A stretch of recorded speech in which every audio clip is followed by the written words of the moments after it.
Behind the curtains America का isolation शुरू हो चुका है। इस वक्त जब हम आपसे बात कर रहे हैं तो स्पेन और थाईलैंड जैसी छोटी कंट्री ने बोल दिया है कि हमें अमेरिका का F-35 नहीं चाहिए, उनको यूरोपियन फाइटर जेट्स चाहिए। आप अमेरिका के इस चौंकाने वाले कदम से समझ सकते हैं कि ट्रंप को अमेरिका की चिंता कम, भारत से द्वेष ज्यादा लग रहा है। असल में ट्रंप भारत के आक्रामक रवैये से चिढ़े हुए हैं। उनकी ये चिढ़ तब सामने आई जब उन्हें भारत से ने साफ शब्दों में समझा दिया था कि हम पर उंगली उठाने से पहले अमेरिका अपने गिरेबान में झांके। बड़ी इंटरेस्टिंग चीज हम आपको दिखाने वाले हैं, डोंट मिस इट।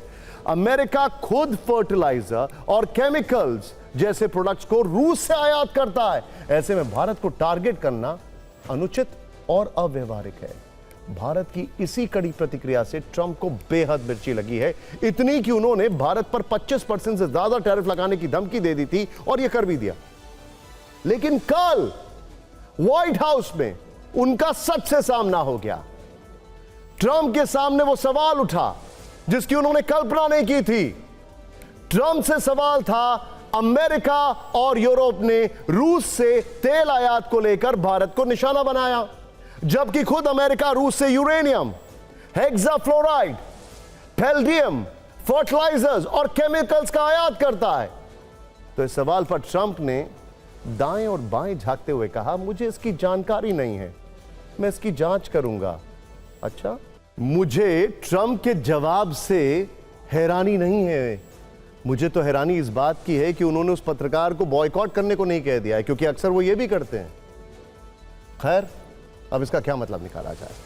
क्या वाकई ट्रंप को यह नहीं पता है कि युद्ध काल में अमेरिका रूस के साथ हजारों करोड़ का कारोबार कर रहा है, पुतिन के हाथ मजबूत करने यूक्रेन को कमजोर कर रहा है? यह तो फिर अमेरिका का यूक्रेन से धोखा हुआ, डबल स्टैंडर्ड हुआ। यूक्रेन को हथियार बेचो, पैसे कमाओ, रूस से जरूरी चीजें खरीदो, अपने लोगों को बचाओ। ट्रंप इस पर खामोश दिखे। वैसे ट्रंप ने भारत पर 50% का टैरिफ तो लगा दिया है इस बिना पर कि भारत रूस से तेल खरीदता है, लेकिन तेल तो चीन भी रूस से खरीदता है। चीन तो ईरान से भी तेल का कारोबार कर रहा है। पाकिस्तान वो तो डील कर रहा है ईरान के साथ। फिर भी चीन और पाकिस्तान पर नरमी क्यों? चीन पर टैरिफ हंटर चलाने में देरी क्यों? और अगर चला भी तो भी इतना कम क्यों? जबकि चीन तो ट्रंप की बिल्कुल नहीं सुन रहा है। चीन ने एक दिन पहले ही अमेरिका को आईना दिखाया, साफ कह दिया कि वो अपने हितों से समझौता नहीं करेगा। रूस और ईरान दोनों मित्र देशों से कारोबार जारी रखेगा। यही बात संयुक्त राष्ट्र में अमेरिका की पूर्व राजदूत और ट्रंप की ही रिपब्लिकन पार्टी की लीडर निकी हेली ने भी संजीदगी के साथ उठाई है। निकी हेली ने पोस्ट लिखा, चीन ही अमेरिका का सबसे बड़ा विरोधी है, चीन ही रूस ईरान से तेल का सबसे बड़ा खरीदार है। ट्रंप ने फिर भी चीन को 90 दिन की छूट क्यों दी है? अमेरिका को भारत से रिश्ते खराब नहीं करने चाहिए। भारत अमेरिका का मजबूत साझेदार रहा है, निकी हेली का यह कहना है। सवाल यह है कि क्या निकी हेली जैसे प्रतिष्ठित अमेरिकियों की बात ट्रंप सुनेंगे?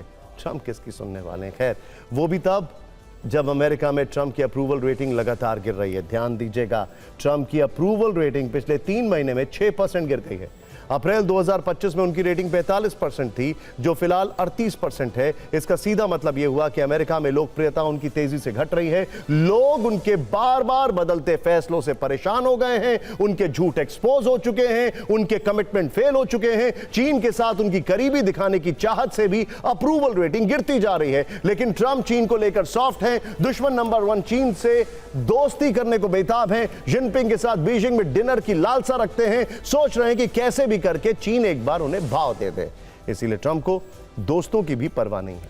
भारत के साथ साथ ट्रंप ने ब्राजील से भी पंगा ले लिया है। ब्राजील के राष्ट्रपति ने कल ही ट्रंप का नाम लेकर खूब सुनाया, सीधे चुनौती दी।